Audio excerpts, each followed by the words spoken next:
চতুর্ভুজং কৃষ্ণবর্ণং চূড়ামুকুটমণ্ডিতং দক্ষিণে শঙ্খকর্পূরম ভারিণীম নবযৌবনং বামে খড়গচক্রধরম মুণ্ডমালা বিভূষিতম বনমালান্বিতং দেবীং হারকেয়ূরশোভিতং গোপীভিঃ অর্চিতং চৈব নানালঙ্কারভূষিতম আয়ানস্য ভয়স্তত্রং রাধয়া পরিপূজিতম চতুর্বর্গং দেবীং ব্রহ্ম রূপং সনাতিনীম দুঃখ দারিদ্র শোকানাং নাশিনী মোক্ষদায়িনীম।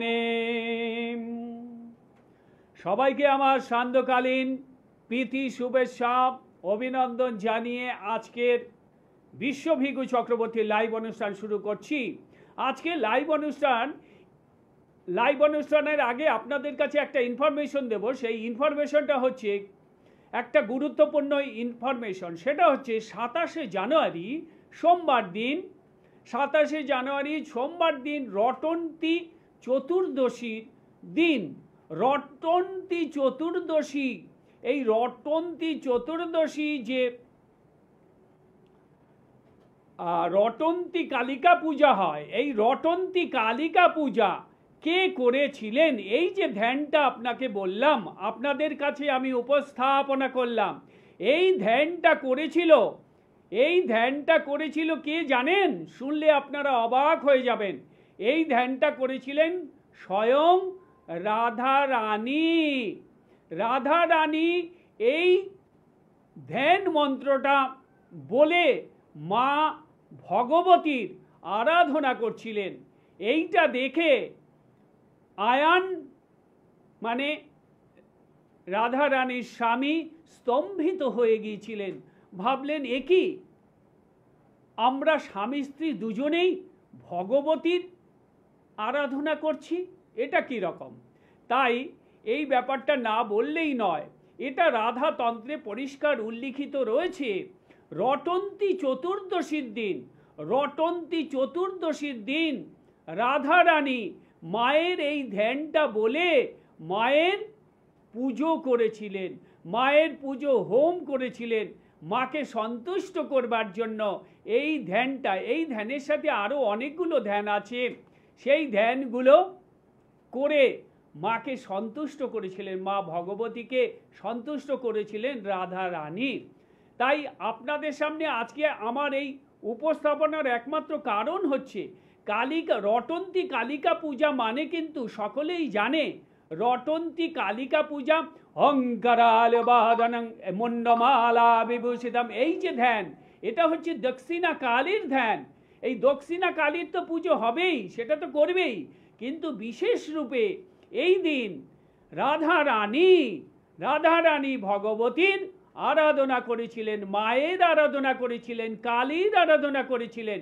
সেই জন্য অনেক কৃষ্ণ ভক্ত বলে এটা হচ্ছে কৃষ্ণ কালীর ধ্যান, এটাকে কৃষ্ণ কালীর ধ্যান হিসাবে বিবেচিত করা হতে পারে, করা হয়।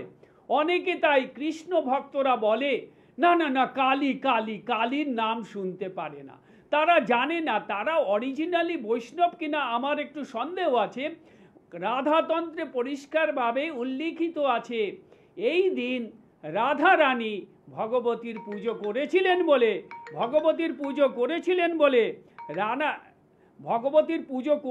বলে আয়ান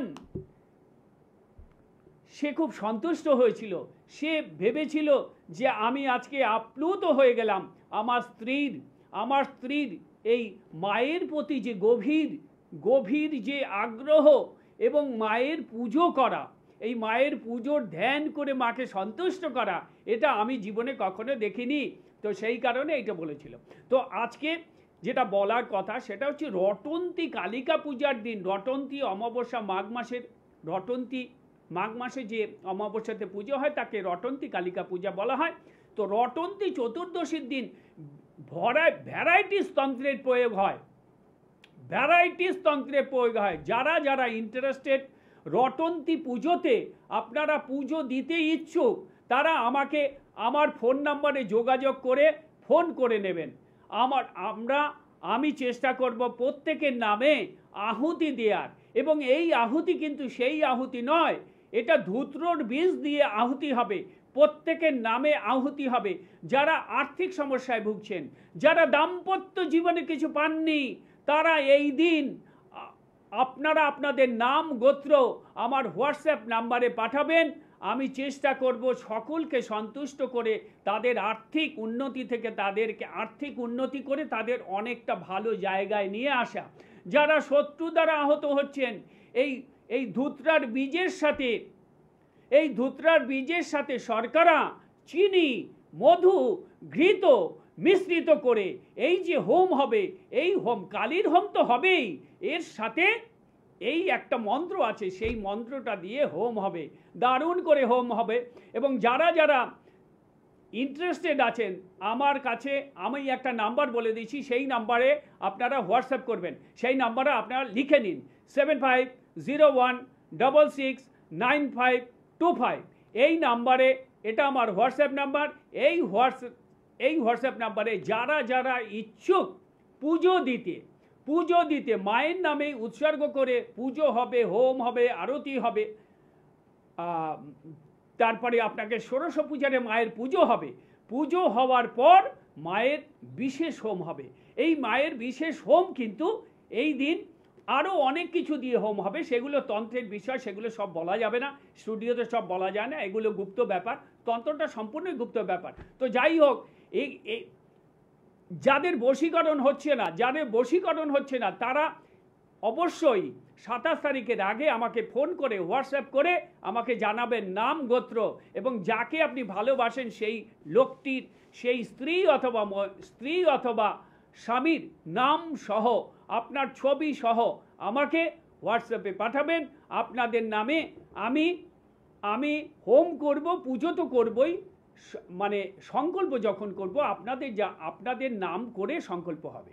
সংকল্প হচ্ছে মেইন জিনিস, সংকল্প ছাড়া কোনো কিছু পুজোর কোনো মাহাত্ম্য নেই। সুতরাং সংকল্প হচ্ছে সব। ওং বিষ্ণু বিষ্ণুরম তৎসতবৈদ্য, ওং বিষ্ণু বিষ্ণুরম তৎসতবৈদ্য, মাঘ মাসি কৃষ্ণপক্ষে অমাবস্যা তিথৌ অমুক গোত্র, এরকমভাবে যে সর্ববিধ ফল ও কামনার্থে ধর্ম অর্থ কাম মোক্ষ লাভার্থে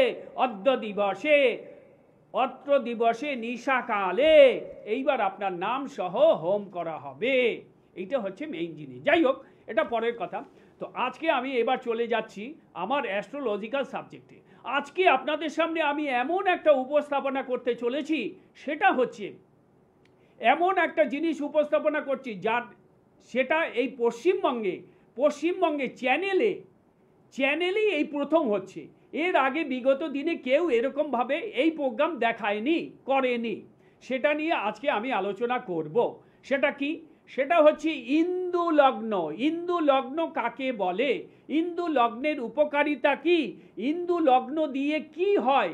ইন্দু লগ্নের দ্বারা জাতকের কি কি বিচার করা হয় সেই নিয়ে একটা বিস্তর আলোচনা করব। আমি সময়ের মধ্যে চেষ্টা করছি বলবার, আমার কাছে তো সময় খুব একটা বেশি থাকে না, তো আমি চেষ্টা করছি আপনাদের সামনে এইটা প্রতিস্থাপন করবার। এই ইন্দু লগ্ন কাকে বলে, ইন্দু লগ্ন কি করে বিচার করতে হয়, আর ইন্দু লগ্ন থেকে আপনার বিচার হবে আপনি কোটিপতি হবেন, বিলিয়নপতি হবেন, না ডলারপতি হবেন, কি হবেন সেটা পরিষ্কার বলে দেয়া যাবে এই ইন্দু লগ্নের বিচার থেকে। এইবার আমি দেখব ইন্দু লগ্নটা কিভাবে বিচার করতে হয়। ইন্দু লগ্নটা বিচার করবার জন্য আমি আপনাদের সামনে একটা ছক দেখাচ্ছি। দেখুন আপনাদের সামনে একটি ছক দেখাচ্ছি। দেখুন এখানে একটি ছক দেয়া আছে। দেখুন ছকে কিন্তু পরিষ্কার আপনি দেখতে পাচ্ছেন ইন্দু লগ্ন যখনই বিচার করা হবে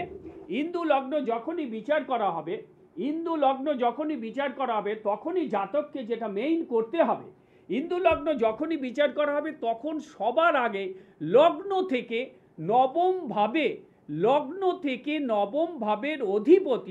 নবম ভাবের অধিপতি কে আছে সেটা বিচার করতে হবে।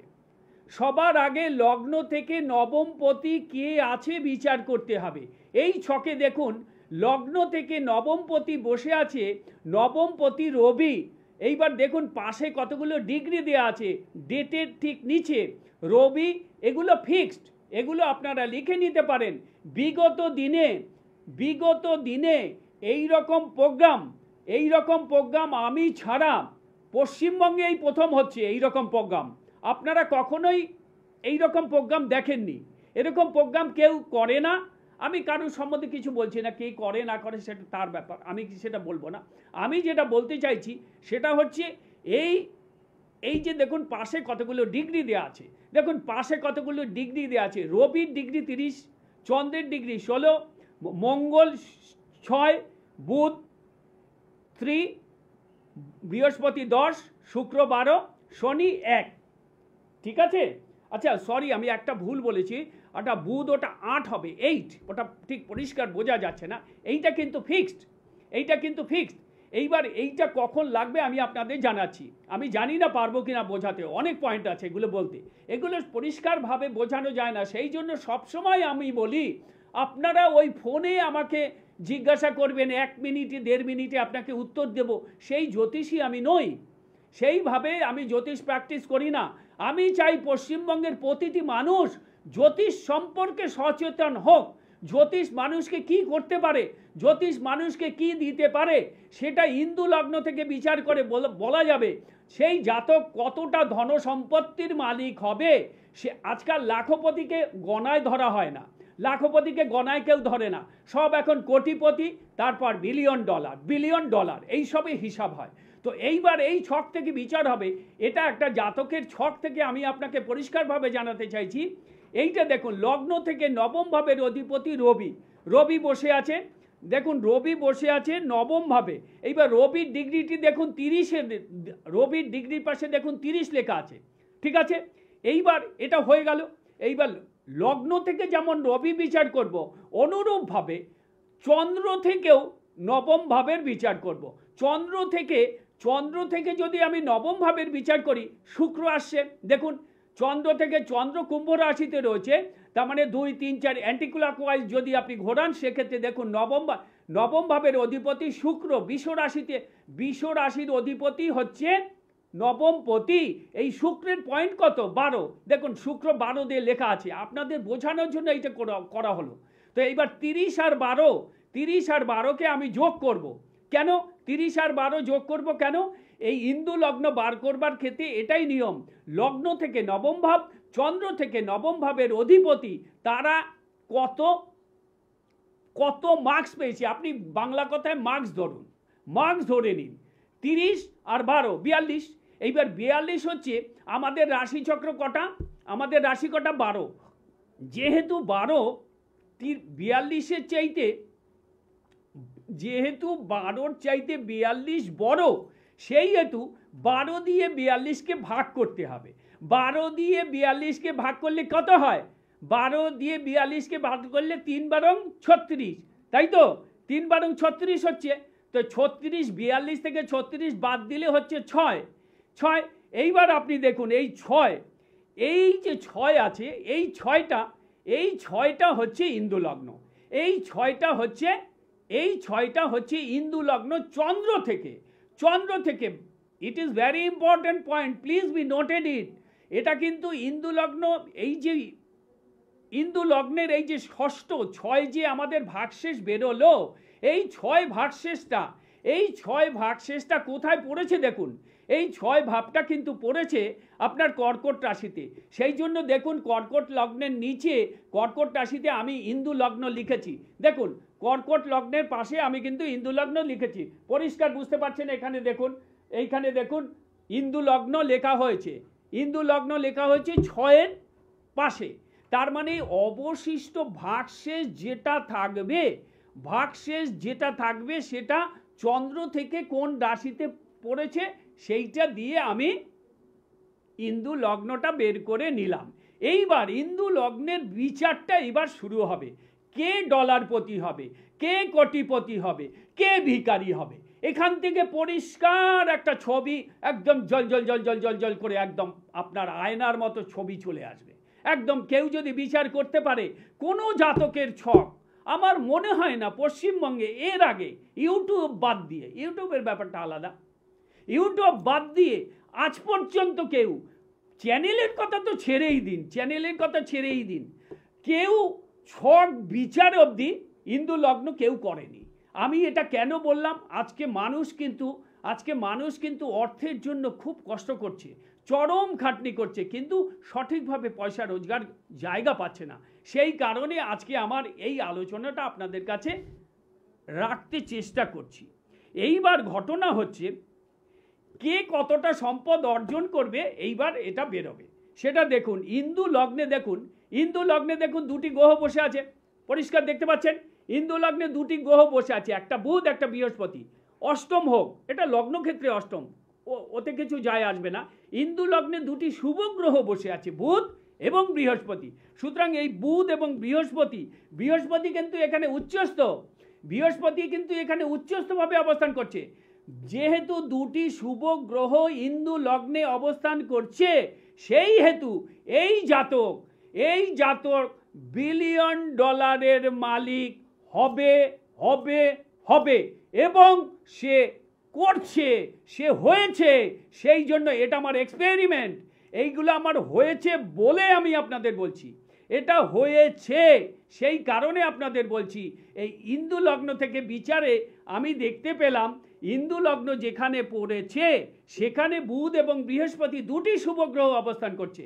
এই দুটি শুভ গ্রহ অবস্থানের কারণে এই জাতক নিঃসন্দেহে উইদাউট এনি পরিশ্রম, উইদাউট এনি হার্ড লেবার, তাকে হার্ড লেবার করতে হবে না, হার্ড লেবার না করে সে কিন্তু প্রচুর অর্থ রোজগার করে আজকে সে সমাজের বিশাল জায়গায় রয়েছে। ভাবতেই পারবেন, আমি নাম বলবো না, নাম বলা ঠিক হবে না, নাম বলাটা উচিত নয়। তো যাই হোক, এইটা হচ্ছে হিন্দু লগ্নের প্রথম বিচার। এইবার বলে দিলাম বুধ বৃহস্পতি। এইবার আরও বলবো, এইবার এইখানে দেখুন হিন্দু লগ্নে কোনো গ্রহ নেই, ভালো করে বুঝুন, হিন্দু লগ্নে কোনো গ্রহ নেই, কিন্তু এই হিন্দু লগ্নে যদি কোনো শুভ গ্রহের দৃষ্টি পড়ে, প্রেক্ষা পায়, সেক্ষেত্রেও জাতক প্রচুর সম্পদ অর্জন করবে।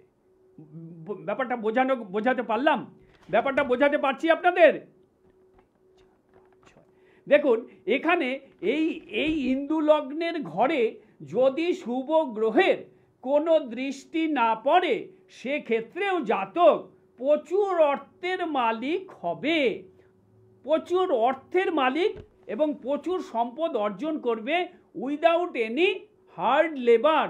মানে খুব বেশি পরিশ্রম করতে হবে না, কর্ম করতে হবে, কর্মের মাধ্যমে পয়সা রোজগার হয়, সেটা অন্য জিনিস। এইবার আরও একটি পয়েন্ট, হিন্দু লগ্নে যদি ক্রূর গ্রহ থাকে, ক্রূর গ্রহ আমরা কাকে বলি? ক্রূর গ্রহ বলি আমরা রবি, শনি, মঙ্গল, রাহু, কেতু। আচ্ছা, আর একটা for your kind information, Rahu এবং কেতুকে কিন্তু হিন্দু লগ্নে ধরা হয়নি।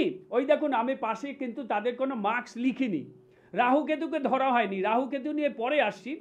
এইবার বলছি, এই হিন্দু লগ্নে যদি কোনো ক্রূর গ্রহ, তার মানে শনি হোক, মঙ্গল হোক, রবি হোক, কেউ যদি অবস্থান করে, সেক্ষেত্রেও জাতক কিন্তু প্রচুর কঠোর পরিশ্রম দ্বারা he must be earn through various ways, বিভিন্ন অ্যাঙ্গেল থেকে তাকে পয়সা রোজগার করতে হবে,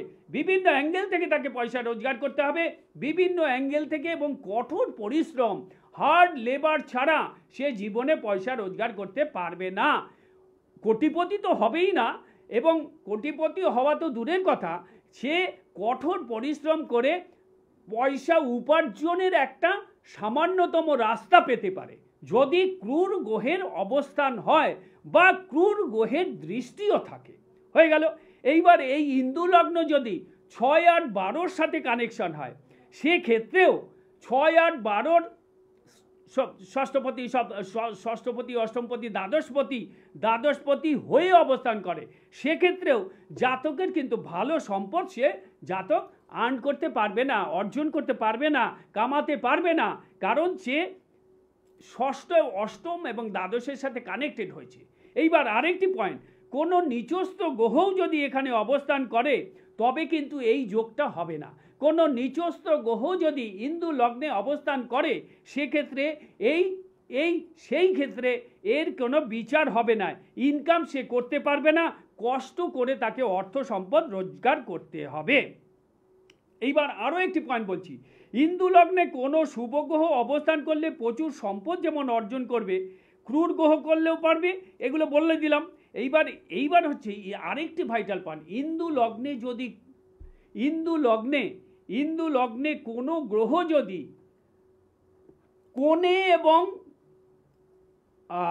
কোণে এবং আপনার কেন্দ্রে থাকে সেক্ষেত্রেও কিন্তু প্রচুর কঠোর পরিশ্রম দ্বারা জাতক পয়সা রোজগার করবে, প্রচুর পয়সা রোজগার করবে এই কঠোর পরিশ্রম দ্বারা। সেই জন্য হিন্দু লগ্নের বিচারটা কিন্তু সবচেয়ে বড় গুরুত্বপূর্ণ হিসাবে এটা আমার বিচার, আমি আমার দীর্ঘদিনের অভিজ্ঞতায় যেটা পেয়েছি সেটা আপনাদের সাথে শেয়ার করলাম। এইবার সব কিছু ডিপেন্ড হবে আপনার ছকের উপর, আপনার ছক কি বলছে।